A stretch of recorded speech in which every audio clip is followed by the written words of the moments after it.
Can't you see I love you? Please don't break my heart in two. That's not hard to do, 'cause I don't have a wooden heart. And if you say goodbye, then there's no strings upon this love of mine. It was always you from the start. Treat me nice, treat me good, treat me like you really should, 'cause I'm not made of wood, and I don't have a wooden heart. Musiden, zum Städtelein-Haus, und du, mein Schatz, bleibst hier. Musiden, zum Städtelein-Haus, und du, mein Schatz, bleibst hier. There's no strings upon this love of mine. It was always you from the start. Sei mir gut, sei mir wie du wirklich sollst, 'cause I don't have a wooden heart.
sign the form, or do you want to give me a sign when you're ready?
Okay, everybody, we're going to start on time, just as Gary would like it. He was always very prompt, so we'll follow suit there.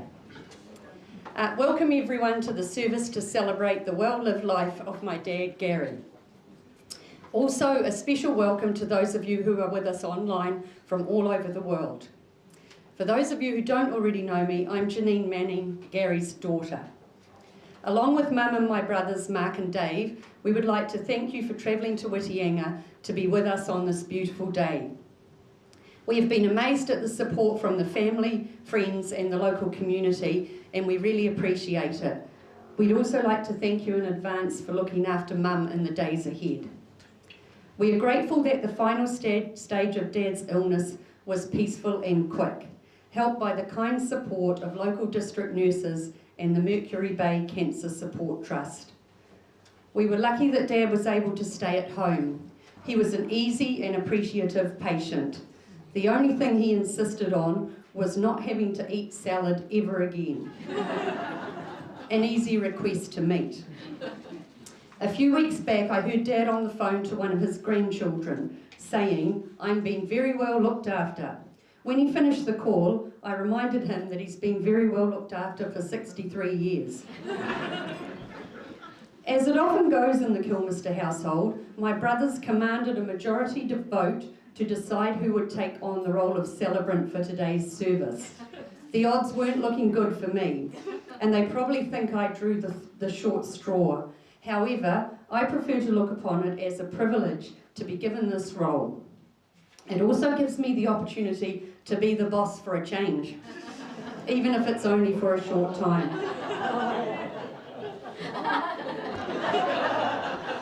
To all of us here, Gary held a special place in our hearts. Husband to my mother Margaret, dad to Mark, Dave and me, grandfather to 11 good-looking, talented kids, great-grandfather, brother, uncle, friend, mentor, coach, team member and fellow volunteer. Dad's vocation was farming. He was a true man of the land, although in reality he was much more than that. Passionate about the sea, trees, animals, the weather, travel, his community and the earth in its entirety.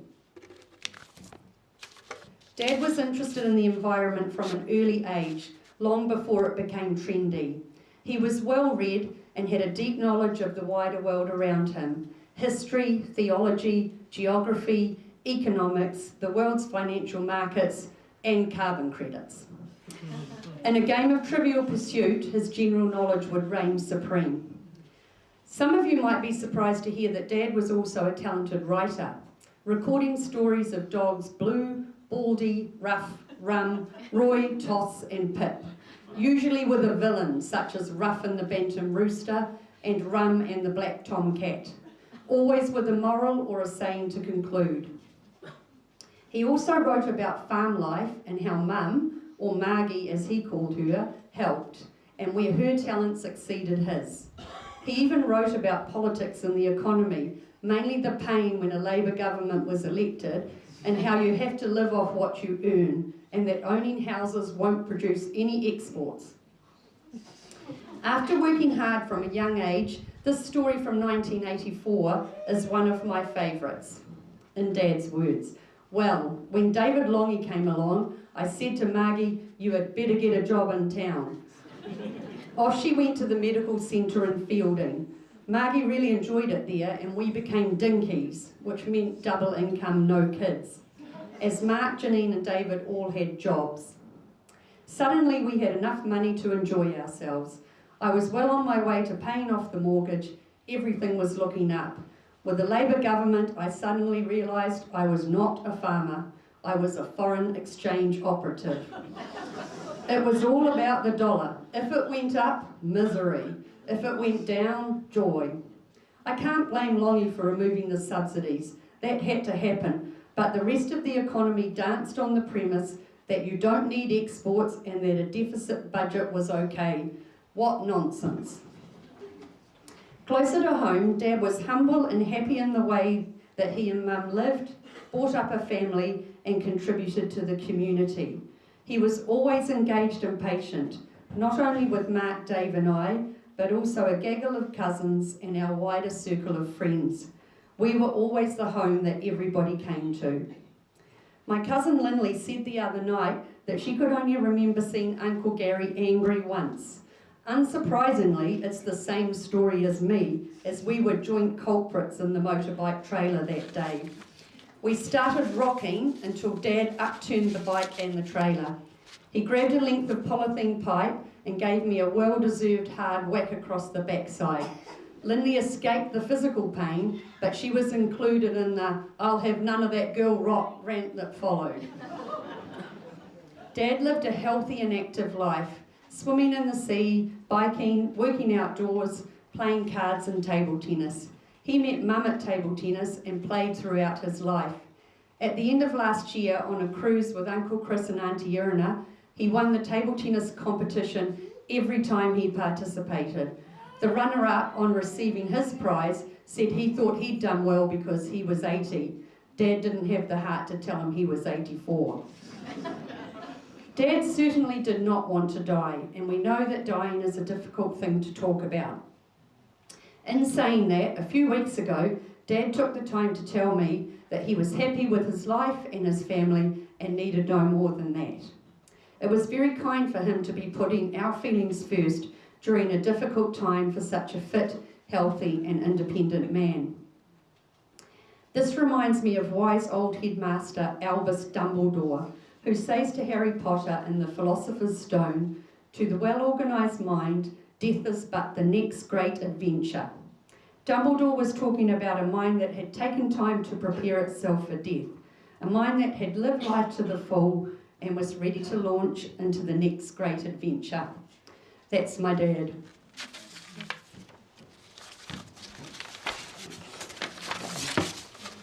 I'd now like to ask my brother Mark, Gary's oldest son, to deliver the eulogy in celebration of Dad's life.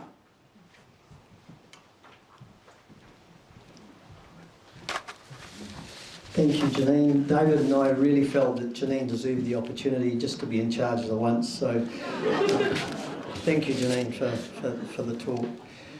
Thank you, everybody, for coming, both in person and on a live stream. Much appreciated.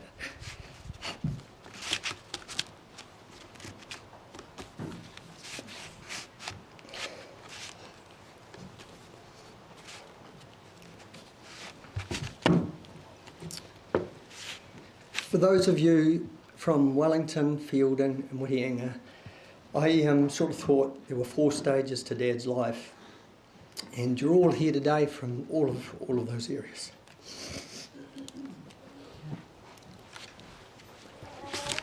And I thought, you all know Dad, but for those of you that have met him at different stages of the life, I felt it was a good idea to let you know why and how he became the person he was and the person that you spent time with. It actually started 100 years before Dad died. His family got on a boat called the Lady Nugent and they came to Wellington.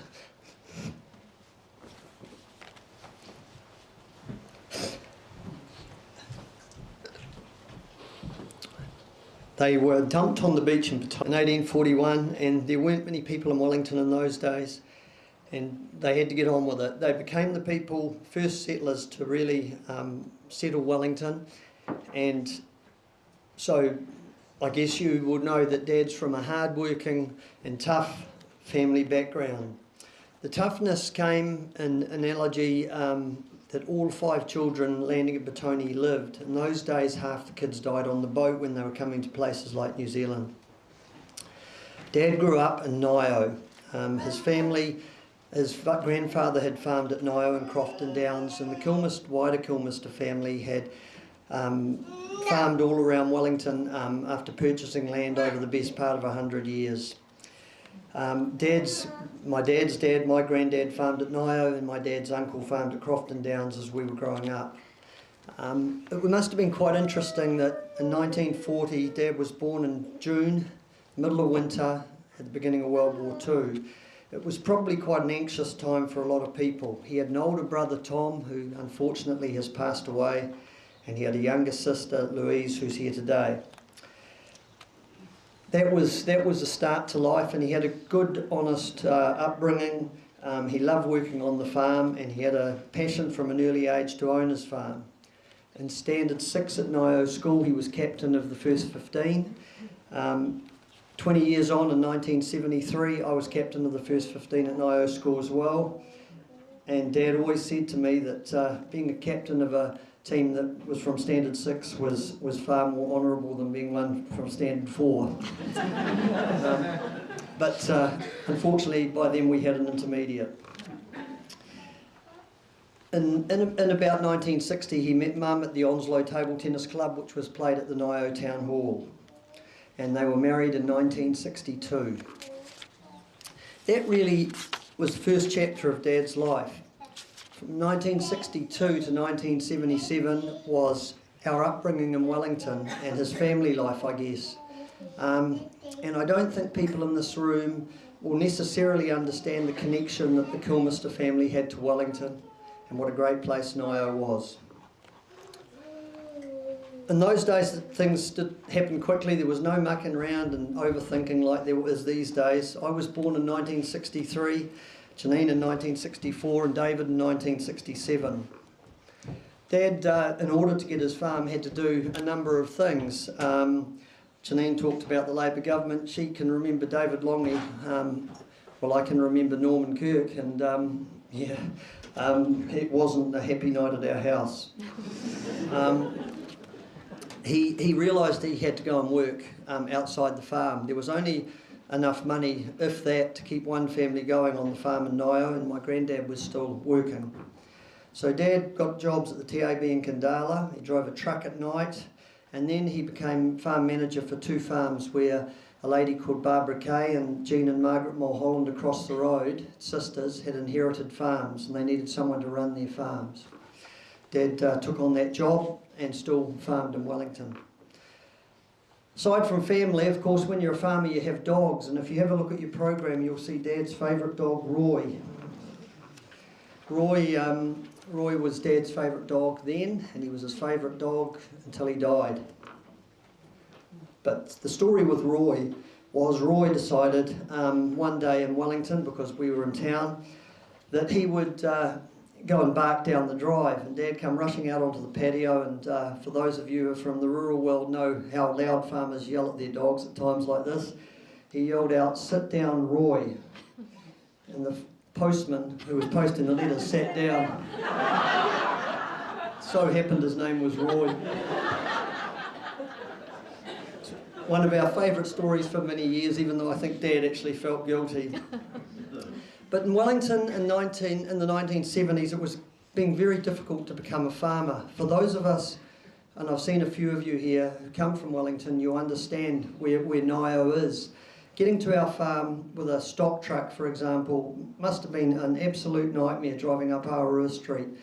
Narrow roads with cars parked on the side of the road, 90-degree bends and hilly, and houses on every side right up till you get to the stockyards. So the houses had come to us.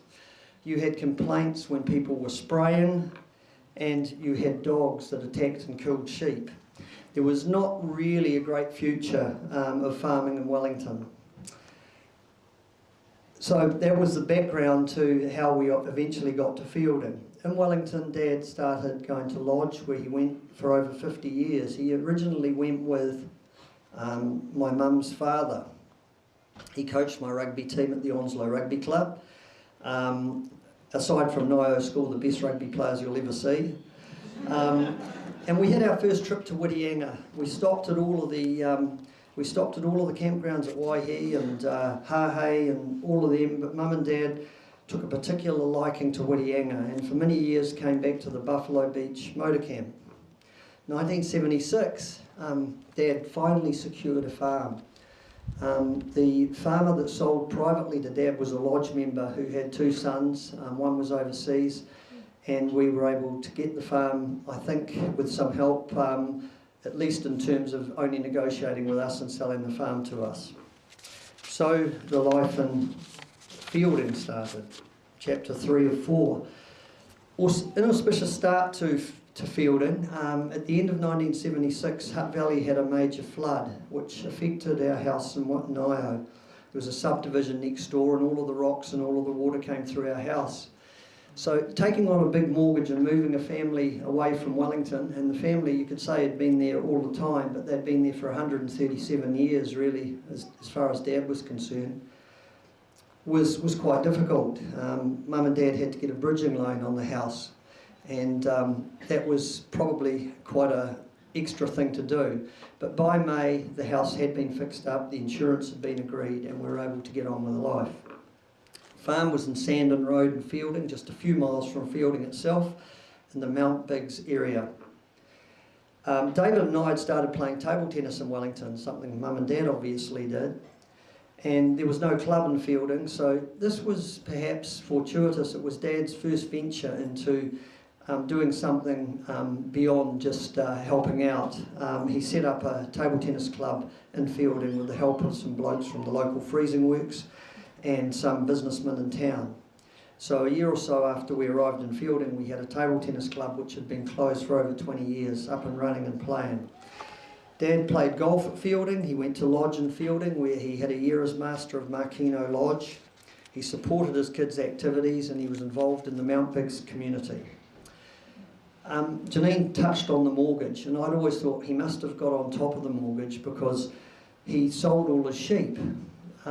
Sheep take a lot more work than cattle. There's thousands of them, and they all need shearing, and they all need dipping, crutching. Your fences need to be maintained a lot more. Dad got rid of the sheep, and that flock of sheep was probably from 100 years breeding, so I dare say there was a bit of tie there. But he moved to cattle, and that did two things. It showed me that he was on top of his mortgage, and it showed us that he had some spare time at last. Him and Mum started to take holidays in the islands. They learned to dive, they learned to fish and all of those things, and they took holidays regularly. They also purchased a house in Whitianga and Lee Street, so that we all had a base to come with the family to Christmases and to family occasions and to have a holiday. That was the third chapter of Dad's life. The final chapter is here in Whitianga, which fortunately was longer than the other chapters because it was the last one. Started in 1993, and what a perfect time to start. In 1993, my niece Nina was born in April, and 10 other grandkids followed. So Mum and Dad arrived in Whitianga and had a place, a family and beach place for the family to gather, and friends and everybody else. They also purchased a property at that time in Mooloolaba. There's one of the photos on the slideshow of Gordon and Aaron Harris with Mum and Dad. They bought the property in Mooloolaba, and I must have spent about 10 different weeks in July there over the years. It was a fantastic place in the middle of winter to go. And Mum and Dad sold that about maybe 8 or so years ago, I can't remember, but it was a wonderful place, and they had lots of friends and family over there, and we all enjoyed a wonderful time. They started to take on bigger trips around the world. They started to go on some of the great walks of the world with their friends, and those friends were from Wellington days, Fielding days, and people they'd met in Whitianga, and people from overseas that they'd met in Whitianga and were able to go back and be at a place near them. One of Dad's favourite stories was he always thought that the younger generation was a little softer than his, and he went to an ostrich farm one day when he was on holiday overseas, and hundreds of people there, and the ostrich rancher said, "Oh, you know, does someone want to ride the ostrich?" Probably thinking that no one would be that stupid. Dad said, "Yeah, I will." So he got on the ostrich, and he said to me later, the ostrich took off, and he said, "So I grabbed its neck as hard as I could and I hung on." And I think he tried to sort of like squeeze so he'd throttle an ostrich. The ostrich ran out of puff reasonably quickly. Dad got off to the hero of the young crowd. And probably the young fellas were a bit pissed off and envious, to be honest, that you know, they'd been showing up. But it was probably quite a risk. When you're overseas, falling off an ostrich could have some pretty serious effect. But I think Whitianga, the most important phase of Dad's life in Whitianga was his volunteer work. Every time we came up here, we would have to go and buy some sausages that he was hawking for the lodge down at the local market on a Saturday morning. He was always on duty down there. He became the superintendent of this golf club, and that was after he got up here. And for those of you who know this golf club, it was a particularly wet place, especially over the back, over in that direction, number 13 hole and around there. The place was so wet you'd lose a ball in the ground hitting it straight down the middle of the fairway. It really was really stodgy and sludgy and wet. He came here, and not many people had farming experience. He mould drained it with his friend John Lilly, and then worked with the green superintendent with the greenkeeper as green superintendent. He was a lodge member. Generally in the lodge you only have one go at being the master. Like Janine, you know, Dad is so unused to being in charge that that he had a second go here at Whitianga. I guess that's a numbers thing. He became a fisherman and a diver, and he spent lots of time doing both. In later years, he had a swimming group that he treasured, a card group that he played with. Some of the same swimming people were in that group. But most important, and he played table tennis, of course. Up here, they had I think it was a Tuesday afternoon, one day during the week they'd go down and play. But most importantly, as it turned out, he became a St John's volunteer. And much as we didn't have a table tennis club in Fielding, they didn't have a St John's in Whitianga. It sounds strange now. So Dad got together a group, and they set up, there's now a base in Whitianga, there's ambulances, there's a helicopter when it's needed that is here. And that must have saved a lot of lives over a lot of years. And that was quite an effort. Him and Mum then helped set up the op shop that Mum volunteers at, and until 80-year-old Dad collected all of the furniture from all of the various people around the place. Dad was given a St John's Order of Merit from the Governor-General, Sir Mateparae, and he was extremely proud of that. The last business thing he did, apart from moving a few shares around in bits and pieces, was in Porongahau in 2021. He bought 111 hectares of land with David and I. David and I were looking at the land in 2020, and we looked at each other and we said, "Oh, do you think we should get Dad in on this?" And we decided we should. For those of you that don't know, Dad set up a forest in Foxton in 1974 with John and Natalie Barclay, and with Chris and Erin Abell. I hope Natalie's here today, and I know Chris and Erin are Chris being Mum's brother. So they had some experience in forestry, and in 1992 and 93 was one of 20 partners in the Pohongana Forestry Partnership that got to the point where it had its cycle, sold its trees, and all the partners in that group sold their interest out about 3 years ago. So it was an ideal time. Dad loved coming to Hawke's Bay, not to visit me, but so that he could go down to have a look at the land. It's quite nice, I think, to have a piece of land to stand on, and the views over the Pacific Ocean are quite stunning. If it was in Auckland or New York or something, you know, each square inch would be worth millions of dollars, but in Whitianga, not quite so much. That's really Dad's story. I remember him, and listening to Janine, she's obviously the same, and I'm sure you all are. Firstly, he was a family man.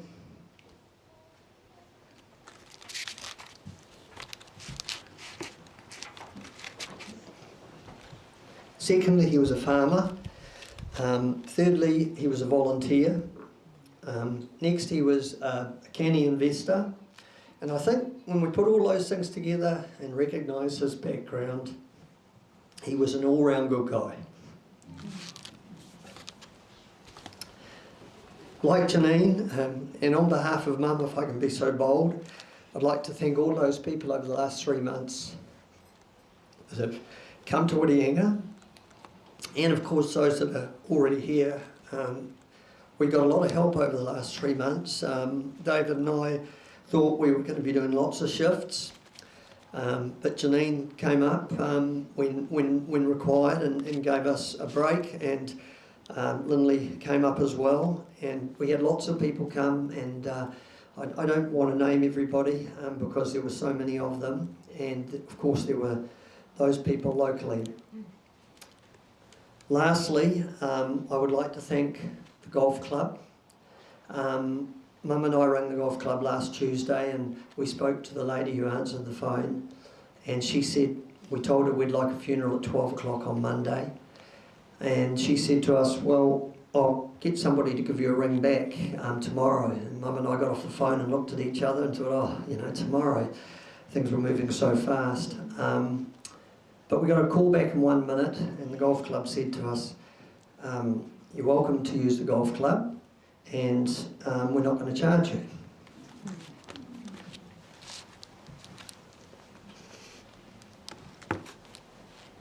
I think what the golf club did was probably what most of us would have done. Not for anyone, but for Dad.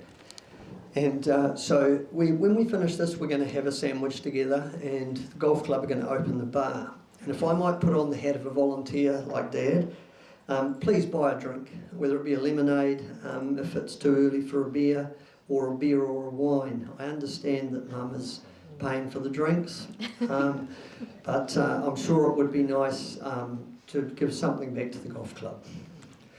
I said lastly, but I would just like to reiterate to all of those people that are attending and all of those people that can't attend and are watching on live stream, thank you very much. And I'll pass you back to Janine so she can have her rare moment of leadership. Thank you. Knocking with you. Thanks, Mark. Now it's time for our younger brother Dave, Gary's younger son, and he's going to talk about Dad's life as a farmer. No, you're right. Thank you, Janine and Mark. I think you've pretty well covered everything, including some of what I have. Many people do have a historic connection with the land, but few have a real connection. Mark touched on 184 years, generations working the farm to make a living. Dad was a fantastic stockman. He had a good nature, a good approach, and knowledge of livestock. This was reflected in the quality of his stock, in particular his cattle. He had a unique way with animals, which was helped by being able to talk fluent in Angus, Hereford, Simmental and Romney. Dad was always happy to talk to the stock, and much to the embarrassment of my girls, I do this as well. When calling the cattle, it was always sook, sook, sook, sook, sook, sook. All the cattle had come running over. All the heifers were called Jill, and all the steers were called Bill. The quality of Dad's cattle was rewarded in the New Zealand Beef Awards competition, a competition judged on the hoof and on the hook. You would enter your cattle in the regional competition, where on many occasions Dad's cattle would win, come second or third. If they did win, they were off to the Nationals against all other regions. At the Nationals, his best result was first on the hoof and second on the hook, which combined as second overall. A fantastic effort for a small farm. So good with Dad's cattle that when he did go overseas in 1990 with Mum, he said to me that I was allowed to put 2 cattle in. I thought, oh, that's great. So I called up the stock agent and I put 25 cattle into the yards. The stock agent looked at them and he just could not make his mind up. He said he could put any one of the 25 in there. In the end, we chose 1 each, and that year we got 2nd and 4th. I'm sure if Dad was there, he would have picked a winner. It wasn't only stock, as Mark mentioned. Dad had a very keen interest in forests over 50 years, and just a couple of years ago when we were down in Whitianga, Mark and me and Dad planting a few native trees, Mark and I digging some holes, Dad deciding to put trees in the ground, but that wasn't enough. He needed to be on the spade. So he said to me, give me the spade. After the first hole he dug, he took a step back, fell off a 10-foot bank down into the stream, stood up in Gary fashion, with a spade still in his hand, saying, I'm all right, I'm all right. Having done the land, the animals and the trees, it was then the sea's turn. Dad loved his diving, and all of those here that dived with Dad, and there are a few, it was always a great experience. Not shy to get into his wetsuit, Dad even gave Rosemary a hell of a surprise when he dropped his pants in front of her. Now when you're 40 feet under in the ocean, breathing through your regulator, you wouldn't think you could hear much. Sometimes you could hear Dad talking. And I'm pretty sure he was talking to the crayfish, and it went something like this. You think you're too cunning for old Gary, but you can't outfox me. I'll leave it. I think Mark and Jean have covered pretty well everything, but for Mum and Dad, I believe they had incredible trust in their parenting. Hopefully we've done all right, and such is the trust in their parenting that our friends are their friends and their friends are ours.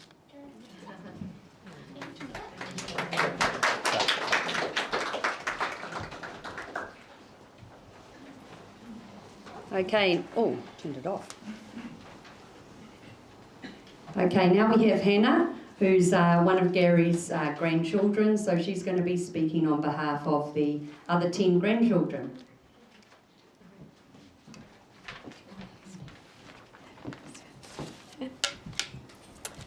Hi everyone, so I'm speaking on behalf of all the cousins today, and some are also online as well.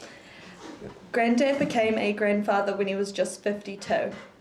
In his early days as a grandfather, he was well known for trying to knock his first grandchild, Nina, to sleep.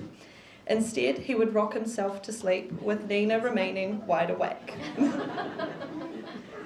Granddad taught my Manning cousins how to ride their bikes and then to drive, showing extreme patience. He often went to stay with them and would spend hours in the garden chopping various trees or over-pruning them. The payment for his labour was orange juice to have in his cereal and treats like raspberry buns for morning tea. When they got back from school, he would swim with them, with his specialty being the amount of time and laps he could hold his breath underwater for. Granddad frequently took us fishing and somehow always achieved being the only person not to catch anything on the boat. Some of you may not know, but Granddad holds the record for the largest catch at the Whitianga Wharf. He took us grandkids there once, convinced he'd caught himself a marlin. However, after a while, we realised that Granddad had caught the Whitianga ferry.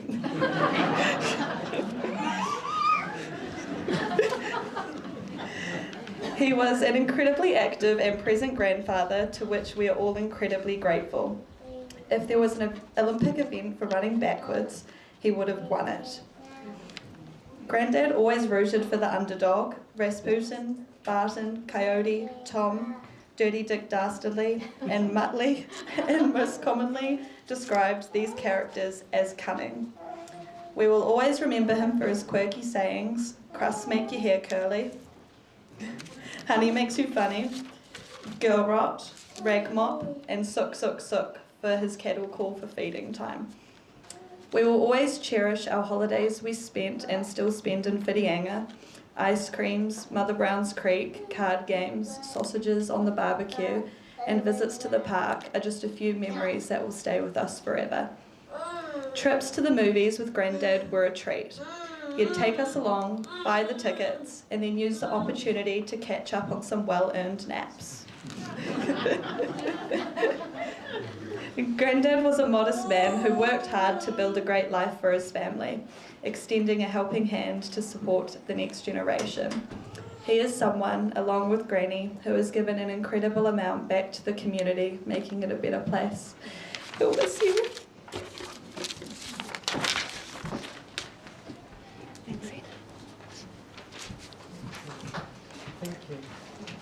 We now have some of the members of the community that we've heard so much about that Dad has worked with over the years. So first off, we have Richard Vetter on behalf of the St John's Whitianga.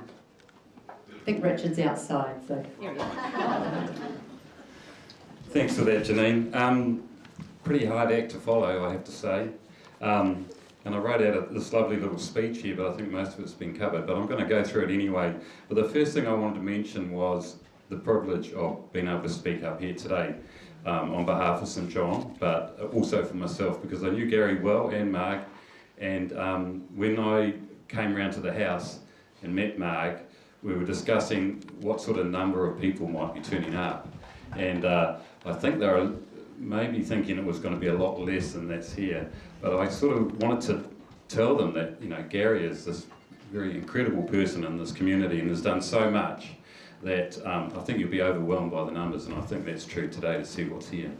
So thank you again for this privilege. Gary didn't like a fuss. He would just get on with the job at hand, and I think we've all agreed on that. So Gary started his service with St John in 2002 as a member of the Mercury Bay Area Committee. And from what I've gained from some of the old area committee members, you know, he was a force to be reckoned with and get things done. So he was area chairperson of the Mercury Bay Area Committee for 3 years from the time after the time he started, and then he had a short break, and then the area committee went into a bit of a lull for a while, and they asked him to come back, and with his abilities, he was amazing. If you wanted to get a job done, you talk to Gary.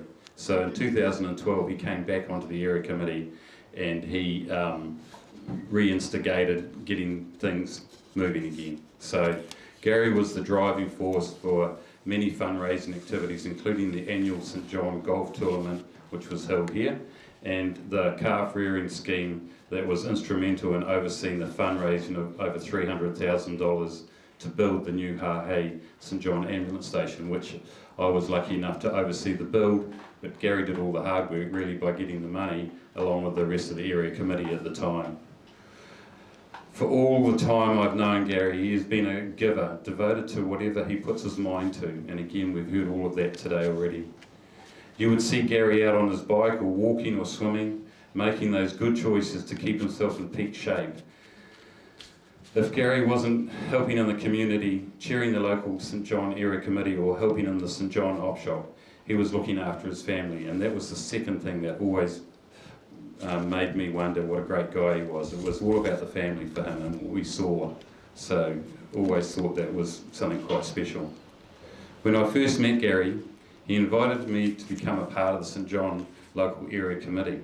Like most of us, Gary hated all that email stuff, and he was ready to throw it in the bin and pass on the baton. And I'm pretty sure we're all a bit the same there. Before I knew it, which was the funny side of things, was he promoted me to become chairperson of the area committee, which I must say, it was all done at a meeting which I didn't even attend. This is how clever Gary was in getting people involved. So before I knew it, I was there in the hot seat. In 2016, Gary was made member of the Order of St John by Her late Majesty the Queen. I had the privilege of being invited to Gary's induction ceremony in Auckland. This was quite a special time and well deserved after all the hard work and dedication Gary had put into the St John's organisation over many years. To Marg and your whole family here today, thank you so much for sharing your best friend with us over these years. We have lost a great person in this community, and we will carry on with the knowledge that we were able to share space with an incredibly special man. Thank you.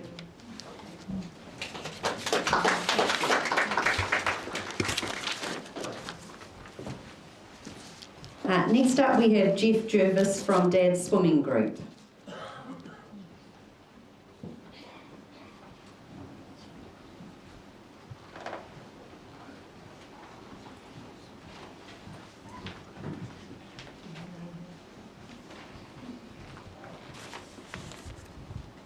Thank you. Thank you for the opportunity to share some thoughts about Gary. We became acquainted a few years ago after meeting at table tennis, where he enjoyed his weekly game and was pretty sharp at it too. It was during our conversations there that I learned about the swim group and was invited along. I joined him the next day along with Marion Fletcher and Gary Douglas. We formed a solid relationship from that time. Gary and Marion had been part of the group for around 15 years. Both were avid swimmers, and they had some good advice to dispense, like wearing a bright top. After Gary got caught in a rip and pulled out into the bay and out of sight, Marion was adamant that we become more visible. Gary, of course, was eventually located and brought back to shore thanks to 2 young men and a surfboard. Talking to Gary about this experience, he said, "I was okay. I would have made it back in.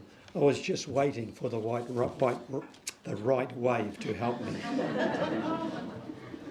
Swimming was initially at Buffalo Beach, but as we found the water more often calmer at Brophy's Beach, we changed spots. Although our swimming numbers have gone up and down over the years, Gary was a mainstay. His family would join him for a swim when visiting, and it's been a pleasure to meet his sons and daughter and grandchildren. Our swimming habits are daily, weather permitting, between September and June. Over the coldest months, instead of swimming, we, the 2 Garys and myself, would walk Centennial Drive Circuit, chatting along the way.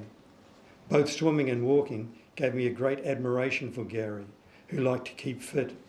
His advice and practice were, use it or lose it. Part of the swim experience was, and still remains, the banter before swimming, midway through when we stopped to turn back, and after swimming, if the cold weather or the cold water wasn't rushing us back for a hot shower. These chats kept us up to date with each other. Beyond swimming and the walking, our group of families would enjoy the occasional potluck meal together. So it was sad news when Gary informed us of his diagnosis. He wasn't allowed to swim while having treatment, but this didn't stop him from coming down to mingle and spend time with his swim group. Towards the end, when it was difficult for Gary to get in and out of the car, Marg would park so that he could watch us swim. Gary was a good mate, always willing to share produce from his garden, lend his trailer, or do a kind act. I still feel his presence and his encouragement to perform to the best of your ability and keep extending your goals. Gary loved a challenge. Whenever Gary Douglas and I were able to swim the same distance as Gary, the next day he would extend the distance a few more metres. Getting to know Gary over the last few years has been an inspiration. Walking over the hills gave time to talk about many subjects of life experiences. From his days farming to the many things he had done in Whitianga. His contribution to the communities had been considerable, but I only heard him talk about his achievements in a matter-of-fact way. He never talked ill of anyone, which was something I admired about him. The attributes I saw in Gary, his trustworthiness, helpfulness, friendliness, generosity and humility, to name a few, made him in my eyes a wonderful soul. I was going to end with rest in peace, Gary, but I don't think it's in Gary's nature to rest, and I am sure he will be busy in his community beyond, as he was in this life.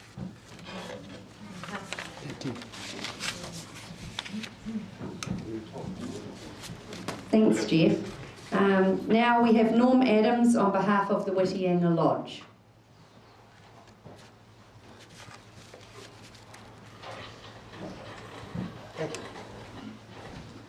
Thanks, Norm. Well, it's a bit of a challenge when everything has almost been said, and I did promise to keep the words that I have short by request, so here we go. My name is Norm, and you have heard from all the other speakers. No, it's on. We're not on. Hold up there. That close. Thank you. I'm not sure I can get used to this. So, you've already heard of some of Gary's passions. Being a husband, father, granddad, great-grandfather, his involvement with St. John, his passion for cycling, walking, swimming, and now I would like to tell you about his other passion, Freemasonry. His involvement in Freemasonry began around 59 years ago when he was introduced into Freemasonry by his father-in-law, I believe in Lodge Ruakawa, I'm not sure if that's the pronunciation, number 224, and became a Freemason, thank you, Ginny. Yeah. He became a Freemason on the 7th of September 1966. Having then moved to Fielding, he joined Lodge Manchester. Sadly, these lodges no longer exist. I've got to try and get it better. Yeah. He joined Lodge Whitianga in October 1994 and became the master of the lodge in 1998. He was lodge chaplain and a trustee of the lodge. He was also a member of the Royal Arch Chapter of Hinimori. These are the hard facts picked up from a database, but Freemasonry is more about the man. In a Freemason's lodge, there are largely three main functions: the ceremonial portion, the charitable portion, and like all organisations, the administrative portion. And Gary was involved in all three. In 1998, Gary became master of Lodge Whitianga, that is to say, the head or leader of the lodge. His title being Worshipful Master, which sounds very grand, and it is. After a year, a new master was elected, and Gary became a past master and a worshipful brother, which is a rank that you stay for the rest of your life, an elder, an advisor of the lodge. In that role, he was very active. The ceremonial part of the lodge is a set pattern and can take, on average, 2 to 3 hours to complete. The ceremony is customary, learnt off by heart, with some set part or charges, as they're known, lasting up to 20 minutes. No mean task, I can tell you. But Gary was one of the go-to men who could do that and do it well. As for the charitable causes, Gary and Margaret were right up there, always available for fundraising and charitable cases. Indeed, Gary was instrumental in bringing one of our biggest fundraisings to fruition, $8,000 to the local mammogram project. An amazing effort for such a small lodge. Then there is the workhorse business side of the lodge. Again, Gary was right into that. As well as coming to and contributing to the management meetings, he was also a trustee of the lodge. And we owe him a great debt of gratitude for the financial guidance he performed in enabling us to continue the charitable acts that we support today. About now, I believe it is customary to speak of something amusing of what happened. I cannot say, in all honesty, that I ever witnessed that, but he did have an amusing side, as obviously been spoken to earlier in this, on today. But I can say, I never heard him swear, I've never seen him angry, I've never heard him say a bad word about anyone or raise his voice. We will miss him at the lodge, and we will miss him at the coffee club with our formal chats. And I will miss him as a friend, as a mason, and as a gentleman. Thank you for listening. Thank you.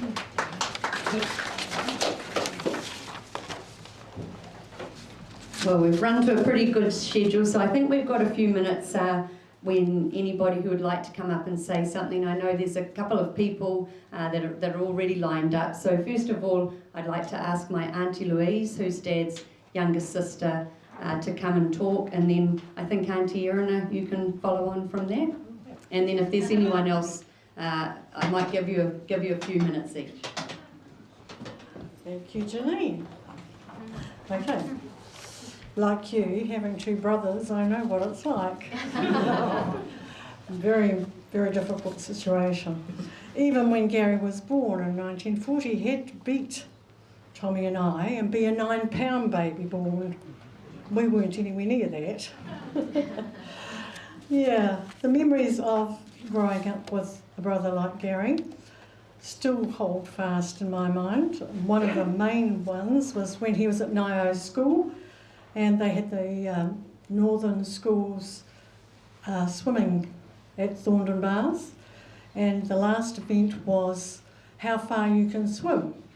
So of course, no one was ever going to beat Gary. He gets the pool and he swims 1 mile. He would not come out. So the teacher gets in the pool and says, "Come on, boy, you've got to get out." "But I haven't finished yet." That was him, wasn't it? Yeah. When he had his first year at Wellington College, that was the year 1953, when our English cousins, Alice, Bert and Michael, were going up to visit my mother's sister at Mokuiti Farm. And anyone remember 1953? Mm-hmm. Alice had booked the train, and she decided that maybe they were going to be too late getting into Tikawiti, and she changed the train.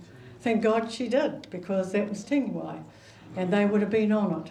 So Gary was born under that lucky star. He missed it, didn't he? Wellington College he loved, but the one thing he absolutely hated, along with Brother Tom, was cadets. And probably many of you don't even know what I'm talking about, but back in those years, the college boys had to do cadets. It was a full uniform, like an army uniform, but shorts, with a lemon squeezer hat, which he just loved, having to go all the way through Wellington wearing this lemon squeezer hat. That wasn't the worst part. It was coming home to chafed legs, because the material was so rough and they had to walk up and down, up and down, up and down, and that was a monthly thing that they did. There was great rivalry between the two boys. It just used to go on all the time. One day, Tommy had obviously just gone too far with it, so Gary rushes inside, gets his BB gun, comes out and shoots Tommy in the backside. Well, I never did see that BB gun again, but Tommy didn't sit down for a while either. So that was just how life was in the family. He taught me to drive when I was 15. He was very, very proud of that fact. I went to get my licence. Any of you who got your licence in Wellington and happened to go up Marjorie Bank Street, it was great excitement. And I came back and I was 1 week over being 15.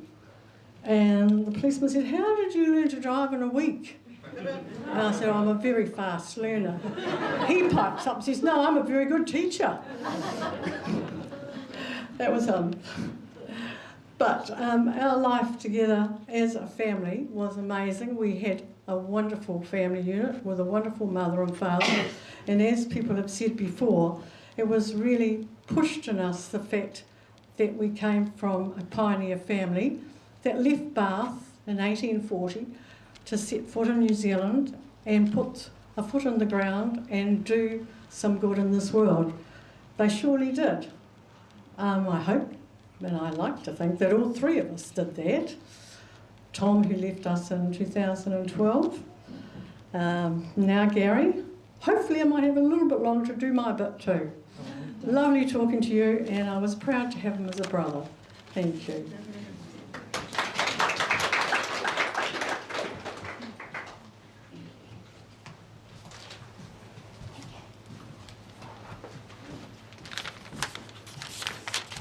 Most of what I was going to say has been covered, but Gary was a gentleman and he was a gentleman. I never saw you, Gary, toss your toys, so we couldn't say that you had girl rot. It is hard to believe that over 3 months ago we were cruising around Australia with you and Marg. We feel so lucky to have had that time with you both. We'll miss you playing 5 crowns and your wicked chuckle when you thought you had the winning card. And the daily 4 o'clock quiz. We had to be up there early to get a seat to do the 4 o'clock quiz on board the ship. You played table tennis as you were told, and as being a true gentleman that you were, you didn't divulge that you were 4 years older than your opponent who you beat. There's so many memories we could go on with the Kilmister family and you, Gary. But I'd like to share a quote which I think describes the Kilmister family very well. Family ties are precious threads, no matter where we roam. They draw us close to those we love and pull our hearts to home. Well done, Gary.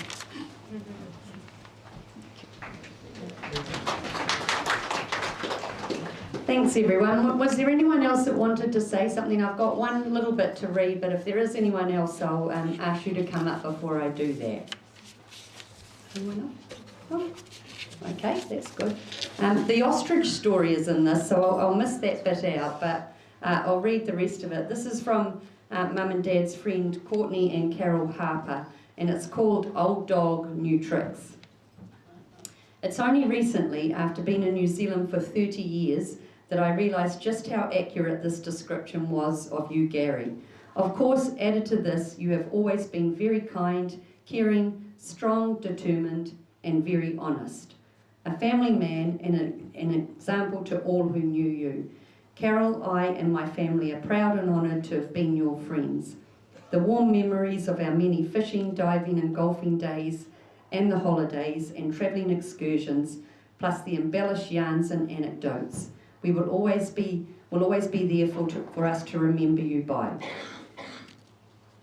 I never heard you say anything bad or derogatory about anyone, and you always gave a balanced judgment when asked, and with this I had confidence that you would treat us in the same way.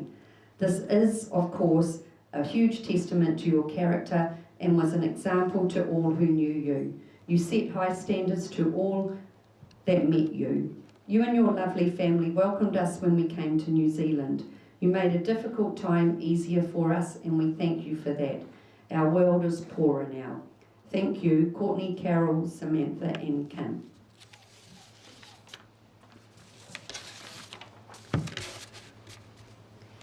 In a few moments, I will ask the pallbearers to come up and take Dad out into the sunshine where we can all pay our individual respects. We have collected things from nature, such as shells, driftwood and plants, for you to place on his coffin. We think Dad would have liked this. After you have done this, please come back in and join us for drinks and refreshments. The slideshow will be running over here if anybody would like to watch the photographic journey of Dad's life. I'd like to remind everyone of the example that Mum and Dad set and have passed down to their children and beyond, doing more than their fair share to make the world a better place. Finally, in Dad's story about Blue the dog, he referred to him passing on to the great paddock in the sky. That's where I hope Dad is now. He'll like it there.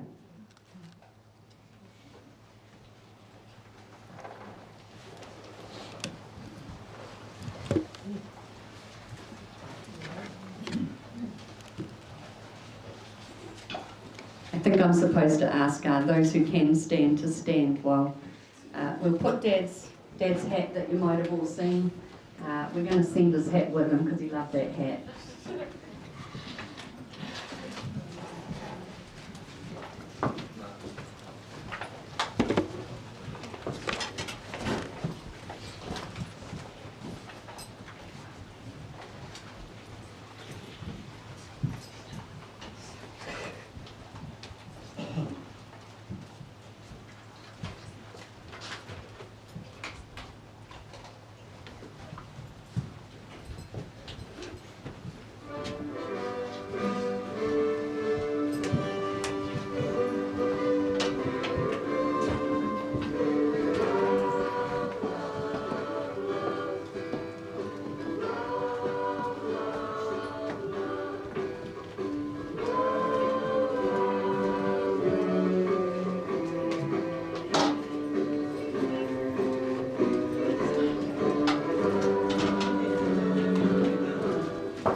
over at the side. Oh yeah. But listen, but it doesn't know it. It doesn't know it. It's hard to. Every day's a new adventure. Yeah. Yep. Yeah, what's it?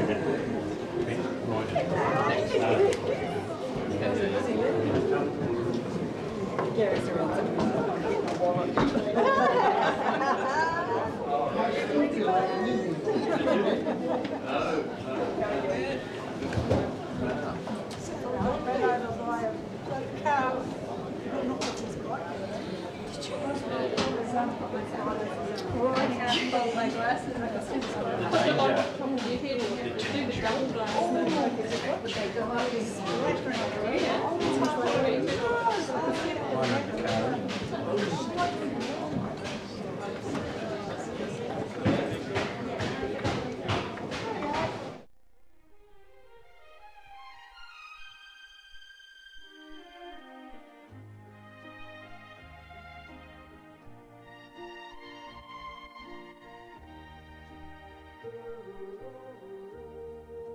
Welcome to our world.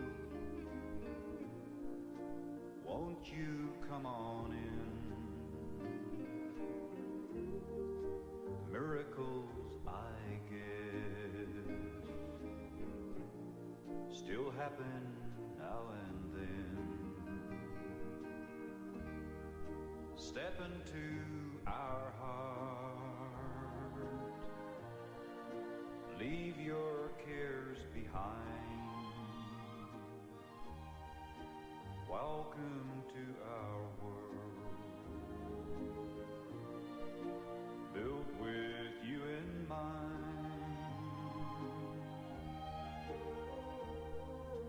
Knock and the door will open. Seek and you will find. Ask and you'll be given the key to this world of mine. We'll be waiting here with our arms unfurled, waiting just for you. Welcome to our world.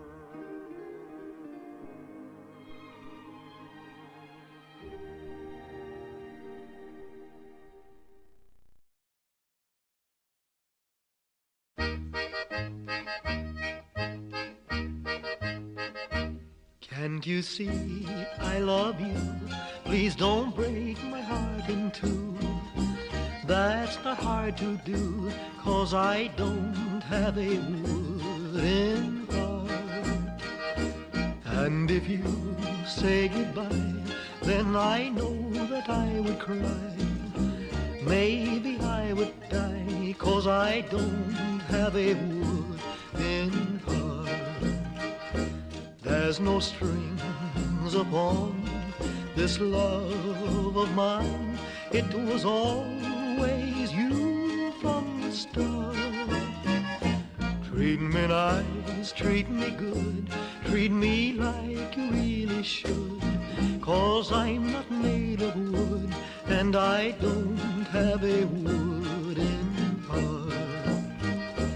Wo sie denn zum Städtelein-Haus, Städtelein-Haus, und du, mein Schatz, bleibst hier. Wo sie denn zum Städtelein-Haus, Städtelein-Haus, und du, mein Schatz, bleibst hier. There's no strings upon this love of mine. It was always you from the start. Sei mir gut, sei mir gut, sei mir wie du wirklich sollst, wie du wirklich sollst, 'cause I don't have a word